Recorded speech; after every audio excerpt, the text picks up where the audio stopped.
Hello tears, ഇന്ന് എനിക്ക് ഓഫാണ്. രാവിലെ നല്ല വെയിലായിരുന്നെങ്കിലും പിന്നെ പെട്ടെന്ന് അങ്ങ് മഴ പെയ്തു കേട്ടോ. ഇവിടെ അങ്ങനെയാണ്, പെട്ടെന്നായിരിക്കും ബാറ്ററി ചേഞ്ച് ആകുന്നത്. വീക്കെൻഡ് അല്ലേ, ഒരു മലയാളം ഫിലിം കാണാൻ പോകാമെന്ന് വിചാരിച്ചേ. ഫിലിം ഒത്തിരി നല്ലായിരുന്നെങ്കിലും ആ ഷോയ്ക്ക് ഞങ്ങൾ മാത്രമേ ഉണ്ടായിരുന്നുള്ളൂ. എന്തോ നൂൺ ഷോ ആയതുകൊണ്ടാകും. എൻ്റെ ഒരു റെഗുലർ സ്പോട്ടാണ് ഈ കത്തീഡ്രൽ.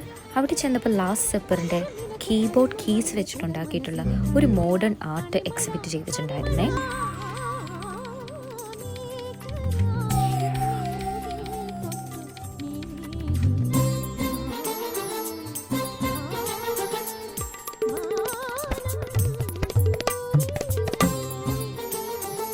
പിന്നെ കുറച്ച് ഷോപ്പിങ്ങും എൻ്റെ ഫേവറേറ്റ് ഫുഡ് സ്പോട്ടിൽ നിന്ന് ഞാൻ റെഗുലറായിട്ട് ഓർഡർ ചെയ്യാറുള്ള ഒരു മിൽക്ക് ഷേക്കും ഒക്കെ കുടിച്ച് ഇന്നത്തെ ഡേ അങ്ങ് വൈൻഡപ്പ് ചെയ്ത് എന്തോ ഓഫ് ആയതുകൊണ്ടാണെന്ന് തോന്നുന്നു ഈ ദിവസം പെട്ടെന്ന് കഴിഞ്ഞു പോയേ.